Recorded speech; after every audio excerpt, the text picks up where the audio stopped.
Corrigeons l'exercice numéro 16, page 64 sur les dosages et titrages. Alors, on vous demande ici d'associer à chaque équation un graphe modélisant l'évolution de la conductivité lors de l'ajout d'une solution d'hydroxyde de sodium. Donc, nous reconnaissons là et là des graphes correspondant à des titrages conductimétriques avec des portions de droite. Et à un moment donné, ces droites donc changent de pente. Et vous savez qu'au changement de ces pentes, eh bien, correspond donc ici, là et là, le volume versé à l'équivalence. Bon, ici, donc, nous avons les constructions graphiques et on vous demande d'associer donc ces courbes à ces trois équations. Et pour cela, on vous dit que dans chacune de ces trois équations, eh bien, on fait un ajout de solution d'hydroxyde de sodium. Alors, c'est très important, dès qu'on fait un titrage, de savoir qui est l'espèce titrante et qui est l'espèce titrée. Puisqu'ici, c'est un ajout de solution d'hydroxyde de sodium à chaque fois, eh bien, cela signifie que l'espèce titrante, c'est-à-dire l'espèce qui est située dans la burette, eh bien, c'est l'hydroxyde de sodium. Donc, c'est cette espèce ici qui réagit à chaque fois qui est l'espèce titrante. Et donc nous allons essayer pour chaque équation ici eh bien, de retrouver quelles sont les courbes associées. Alors on y va et on commence par l'équation petit a. Alors déjà, première chose, c'est un dosage. Donc nous allons représenter la situation pour bien comprendre qui est l'espèce titrante et qui est l'espèce titrée et comment vont donc évoluer ces ions au cours du dosage. Donc nous avons dit que l'espèce titrante dans toutes les situations c'était l'hydroxyde de sodium. Donc formule de l'hydroxyde de sodium Na+, plus HO-. Et puis l'espèce titrée ici et donc l'autre espèce chimique qui intervient dans les réactifs, donc ici c'est NH4+. Donc tout ça bien sûr est monté sur un agitateur magnétique, bon peu importe. Alors on reprend. Qu'est-ce qui va se passer au cours de la transformation chimique? Au départ, donc je n'ai que cette espèce-là. Au fur et à mesure que vont s'écouler ces quantités de matière, eh bien je vais avoir cette transformation ici. HO- va réagir avec NH4+. Tant que je suis avant l'équivalence, cette espèce-là réagit et donc je ne vais pas la retrouver dans le milieu réactionnel. Cette quantité ici va diminuer et celle-ci par contre ne réagissant pas, eh bien elle va se mettre donc dans le milieu réactionnel. Donc on va pouvoir tracer un petit tableau mentionnant tous les ions qui interviennent et expliquant quelle va être leur évolution avant l'équivalence et après l'équivalence. Donc on y va pour la première équation. Alors faisons la liste des ions qui interviennent. On a donc les ions NH4+, les ions ammonium.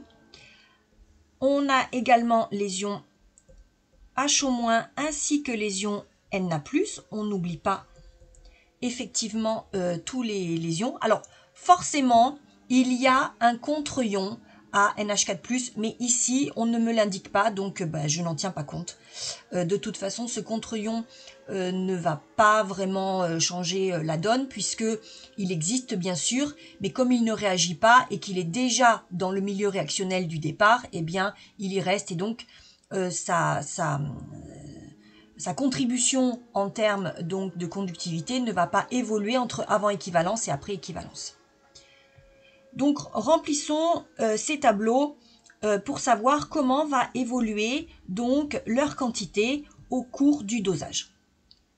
Donc les ions ici NH4+, ce sont des ions qui sont consommés. Donc avant l'équivalence, eh bien ils n'ont pas été entièrement consommés. Par contre, leur quantité va diminuer.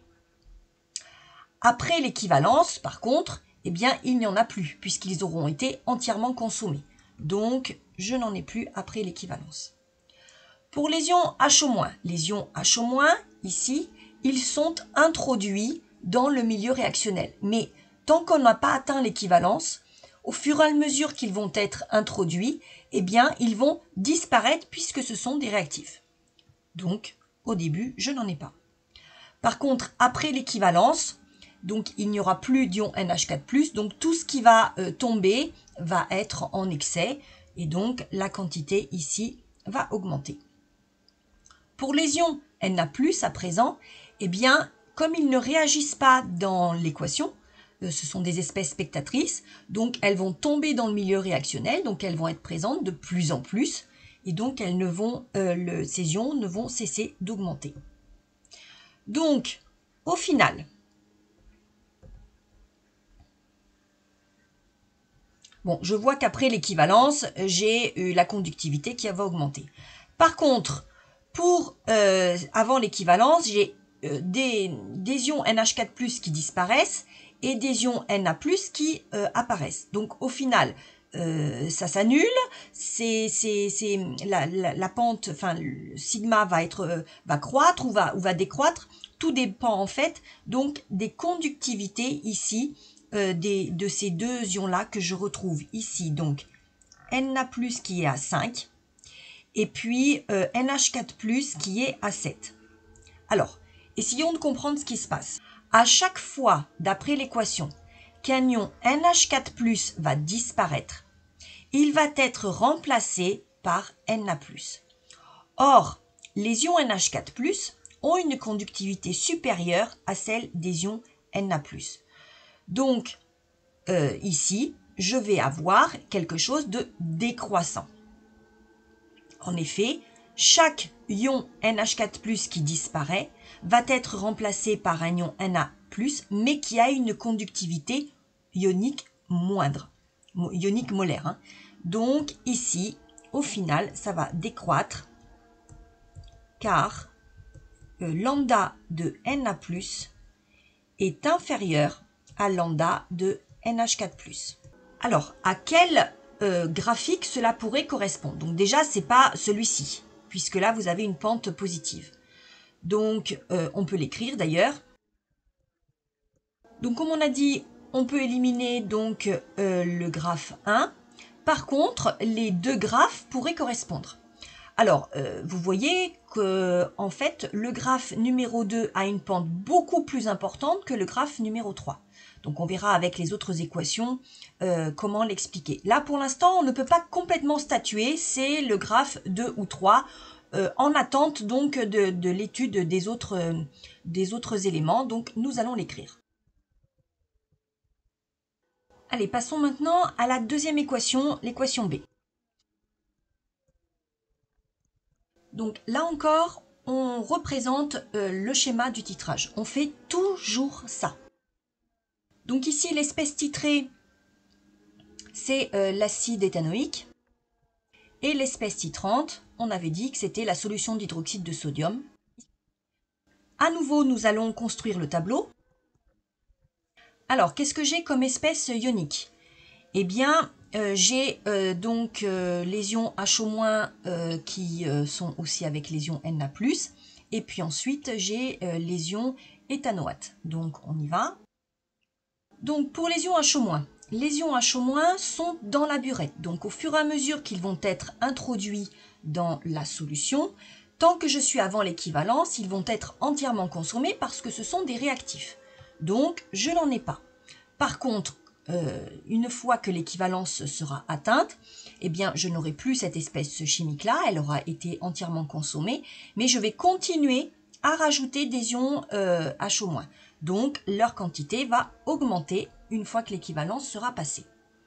Pour les ions Na+, puisqu'ils ne participent pas à l'équation, ils sont introduits régulièrement, donc leur quantité dans le milieu réactionnel ne va cesser d'augmenter, que ce soit avant ou après l'équivalence.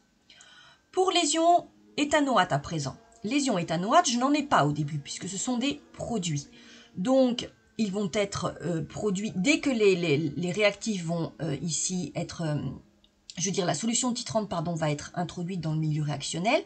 La réaction va se faire, donc cette quantité va être produite. Donc, elle augmente. Par contre, une fois que l'équivalence est atteinte, comme je n'ai plus de réactif d'acide éthanoïque, eh bien, je ne vais plus pouvoir produire ces produits. Donc, leur quantité va stagner et donc, elle va continuer à être égale au fur et à mesure que je vais continuer ici à verser donc la solution titrante. Donc, au final, qu'est-ce que ça me donne pour sigma? Eh bien, là, ça ne cesse d'augmenter, donc ça va augmenter. Et ici, j'ai encore deux espèces qui augmentent, donc au final, ça augmente également. Donc, je vais avoir deux pentes croissantes. Et donc, je me retrouve dans cette situation-là où j'ai effectivement deux pentes qui sont positives, donc une courbe croissante. On va pouvoir dire que cette situation correspond à la courbe 1. Allez, attaquons-nous à la dernière équation. Là encore, nous allons représenter la situation du dosage. Et nous faisons le tableau des ions. Alors, les ions que nous avons en présence sont les ions H3O+, les ions HO-, ainsi que les ions Na+. Et je n'ai pas d'autres ions dans les réactifs, donc je m'arrête là. Alors, pour les ions H3O+, ces ions H3O+, c'est la solution attitrée. Donc, ce sont des réactifs. Donc, au fur et à mesure que cette espèce va descendre dans le milieu réactionnel, ils vont réagir, c'est-à-dire ces ions-là avec ces ions-là. Et donc, au fur et à mesure, cette quantité-là va disparaître. Donc, ici, ça va diminuer.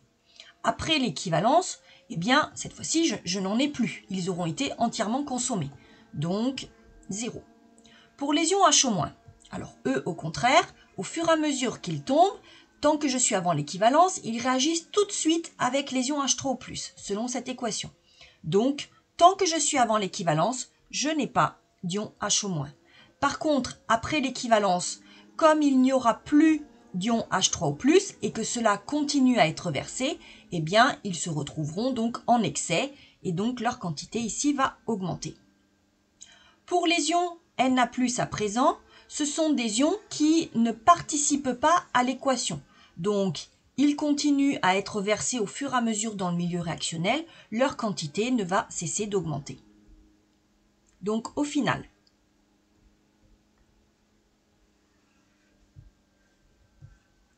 alors, après l'équivalence, je m'aperçois que ça ne cesse d'augmenter tout le temps, donc la quantité d'ions, donc forcément la conductivité ionique va augmenter. Par contre, ici, j'ai une partie qui décroît et une partie qui augmente. Il faut comprendre qui est remplacé par qui. Eh bien, d'après l'équation, ce sont les ions H3O+, qui disparaissent. Donc, à chaque fois qu'il y a un ion H3O+, qui disparaît, eh bien, il va être remplacé par un ion Na+. Il suffit maintenant de comparer les conductivités molaires ioniques de ces deux ions. L'ion qui disparaît, sa conductivité iolarmonique est à 35 millisiemens mètre carré mol moins 1, alors que celle des NH3+, qui remplace les ions H3O+, n'est qu'à 5 pour la même unité. Donc, eh bien, j'ai 35 qui disparaissent pour 5 qui apparaissent. Donc, effectivement, ça va décroître ici. Pourquoi ? Parce que la conductivité molaire ionique des ions Na+, ceux qui apparaissent, est très inférieure à la conductivité molaire ionique des ions H3O+, qui disparaissent. Donc, au final, j'aurai ici une pente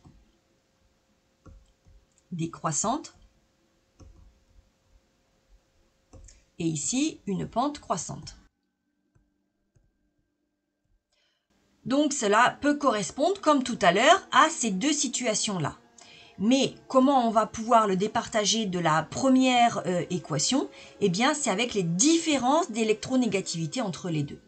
Là, pour tout à l'heure, pour cette situation, pardon, eh bien, chaque Na+ qui arrive remplace un H3O+ qui disparaît. La différence ici, c'est 5 pour 35. Donc 5 qui apparaît pour 35 qui disparaît. Donc je vais avoir une forte différence ici de conductivité molaire ionique. Donc une pente importante. Alors que pour la première situation, je vous rappelle que pour chaque Na+, qui apparaissait, eh bien, c'était les NH4+, qui disparaissaient. Donc, pour 7 qui disparaissent, j'en ai 5 ici qui apparaissent. Donc là, j'ai une faible différence entre les deux. Ainsi, je vais pouvoir dire que eh bien, la situation C correspond donc à celle-ci, alors que la situation A correspond donc à ce graphe-là.